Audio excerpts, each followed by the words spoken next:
condition. Oke children, seperti biasa setiap minggu kita akan mendengarkan firman Tuhan melalui ibadah chapel kita hari ini. Oke children, untuk kali ini ibadah chapel kita itu memasuki tema yang baru. Dalam ibadah chapel kita kali ini, kita akan belajar satu tokoh Alkitab yang sungguh luar biasa di dalam mengabarkan Injil Kristus.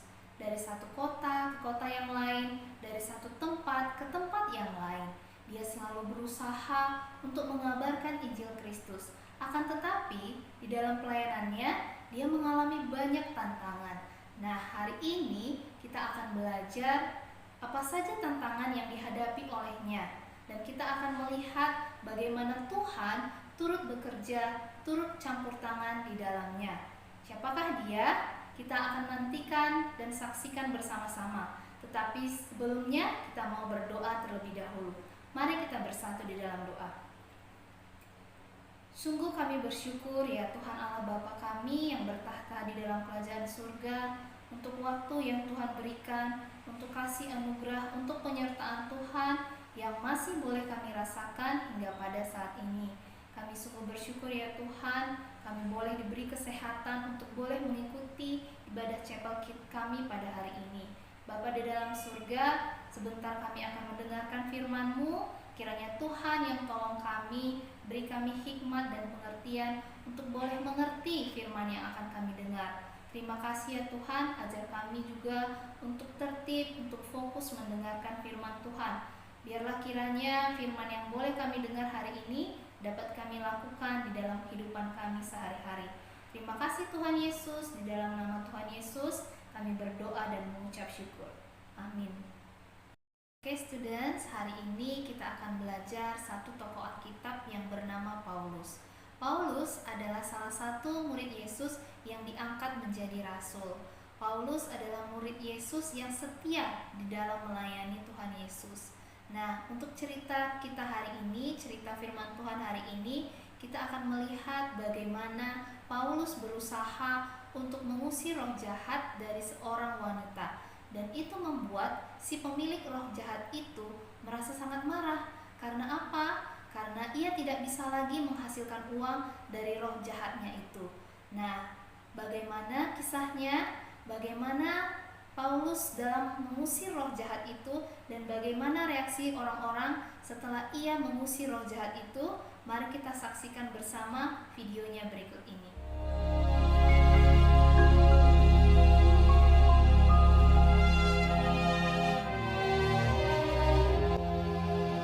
Kami ke Filipi, kota pertama di bagian Makedonia ini, suatu kota perantauan orang Roma. Di kota itu kami tinggal beberapa hari. Kami keluar pintu gerbang kota. Kami menyusur tepi sungai dan menemukan tempat sembahyang Yahudi yang sudah kami duga ada di situ. Pada suatu kali ketika kami pergi ke tempat sembahyang itu, kami bertemu dengan seorang hamba perempuan yang mempunyai roh tenung. Dengan tenungan-tenungannya, tuan-tuannya memperoleh penghasilan besar. Ia mengikuti Paulus dan kami dari belakang sambil berseru. Katanya, "Orang-orang ini adalah hamba Allah yang maha tinggi. Mereka memberitakan kepadamu jalan kepada keselamatan." hal itu dilakukannya beberapa hari lamanya.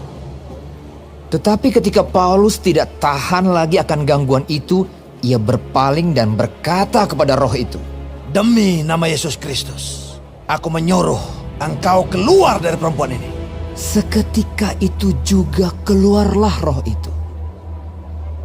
Ketika tuan-tuan perempuan itu melihat bahwa harapan mereka akan mendapat penghasilan lenyap, mereka menangkap Paulus dan Silas, lalu menyeret mereka ke pasar untuk menghadap penguasa. Setelah mereka membawa keduanya menghadap pembesar-pembesar kota itu, berkatalah mereka. Katanya, "Orang-orang ini mengacau kota kita ini karena mereka orang Yahudi dan mereka mengajarkan adat istiadat yang kita sebagai orang Rom tidak boleh menerimanya atau menurutinya. Juga orang banyak bangkit menentang mereka. Setelah mereka berkali-kali didera, mereka dilemparkan ke dalam penjara. Kepala penjara diperintahkan untuk menjaga mereka dengan sungguh-sungguh. Sesuai dengan perintah itu, kepala penjara memasukkan mereka ke ruang penjara yang paling tengah dan membelenggu kaki mereka dalam pasungan yang kuat. Tetapi kira-kira tengah malam Paulus dan Silas berdoa dan menyanyikan pujian-pujian kepada Allah, dan orang-orang hukuman lain mendengarkan mereka. Akan tetapi terjadilah gempa bumi yang hebat, sehingga sendi-sendi penjara itu goyah. Dan seketika itu juga terbukalah semua pintu dan terlepaslah belenggu mereka semua. Ketika kepala penjara itu terjaga dari tidurnya dan melihat pintu-pintu penjara terbuka, ia menghunus pedangnya hendak membunuh diri karena ia menyangka bahwa orang-orang hukuman itu telah melarikan diri. Tetapi Paulus berseru dengan suara nyaring. Katanya, Jangan celakakan dirimu, sebab kami semuanya masih ada di sini.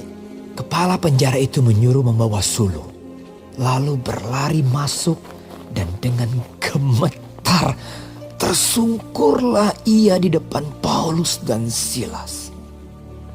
Ia mengantar mereka keluar sambil berkata, Tuan-tuan, apakah yang harus aku perbuat supaya aku selamat? Jawab mereka, Percayalah kepada Tuhan Yesus Kristus dan engkau akan selamat, engkau dan seisi rumahmu. Lalu mereka memberitakan firman Tuhan kepadanya dan kepada semua orang yang ada di rumahnya. Pada jam itu juga, kepala penjara itu membawa mereka dan membasuh bilur-bilur mereka. Seketika itu juga, ia dan keluarganya memberi diri dibaptis. Lalu ia membawa mereka ke rumahnya dan menghidangkan makanan kepada mereka. Dan ia sangat bergembira bahwa ia dan seisi rumahnya telah menjadi percaya kepada Allah. Setelah hari siang, Pembesar-pembesar kota telah menyuruh melepaskan kamu. Jadi keluarlah kamu sekarang dan pergilah dengan selamat. tetapi Paulus berkata kepada orang-orang itu, Tanpa diadili, mereka telah mendera kami, lalu melemparkan kami ke dalam penjara. Sekarang mereka mau mengeluarkan kami dengan diam-diam. Tidak mungkin demikian. Biarlah mereka datang sendiri dan membawa kami keluar. mereka datang minta maaf, lalu membawa kedua rasul itu keluar dan memohon supaya mereka meninggalkan kota itu. Lalu mereka meninggalkan penjara itu dan pergi ke rumah Lydia. Dan setelah bertemu dengan saudara-saudara di situ dan menghiburkan mereka, berangkatlah kedua rasul itu. Oke anak-anak, dari video yang baru saja kita saksikan, kita bisa melihat bagaimana Paulus memiliki tujuan yang positif untuk melepaskan, untuk mengusir roh jahat dari seorang wanita. Akan tetapi, apa yang terjadi? Justru ia dipenjarakan. Ada banyak orang yang ingin menjatuhkannya, ada banyak orang yang ingin memenjarakan dia. Akan tetapi Tuhan itu tetap setia, Tuhan itu adil, Tuhan menolong mereka. Apa yang terjadi? Penjaranya terbuka akibat satu fenomena alam, yaitu gempa bumi. Dari sini kita bisa melihat ya, bahwa Tuhan punya banyak cara untuk melepaskan kita dari kesulitan-kesulitan kita. Nah, sekarang Miss mau bertanya, apa saja kesulitan-kesulitan yang kamu alami sebagai anak SD? Nah, mungkin contohnya misalnya sulit untuk belajar, sulit untuk mengendalikan diri, atau mengontrol diri dari penggunaan handphone atau gadget, sulit untuk taat kepada orang tua, dan masih banyak kesulitan-kesulitan yang lainnya.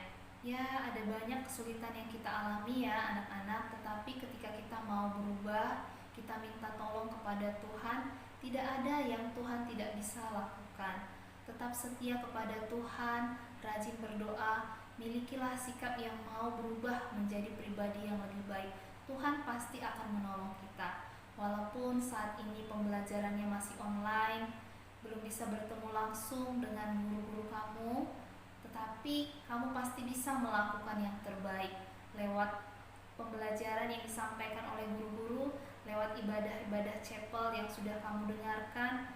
Miss berharap kamu tidak hanya mendengarkannya saja, tetapi juga melakukannya. Terlebih lagi firman Tuhan hari ini yang baru kita dengar, satu hal yang mesti dan harus kita ingat adalah bahwa ketika kita mengalami kesulitan, mari datang kepada Tuhan, berdoa kepada Tuhan. Tuhan pasti akan menolong kita. Tuhan tidak pernah meninggalkan umatnya yang tetap setia kepadanya. Nah, bagaimana caranya setia kepada Tuhan? Pertama, rajin berdoa kepada Tuhan. Yang kedua, tetap andalkan Tuhan di dalam hidup kita. Yang ketiga, marilah milikilah sikap yang mau berubah menjadi pribadi yang lebih baik. Dan yang keempat, hidup benar di hadapan Tuhan, taat kepada firman Tuhan. Oke anak-anak, Miss berharap kita semua boleh melakukannya. Sampai di sini ibadah chapel kita hari ini. Mari kita berdoa.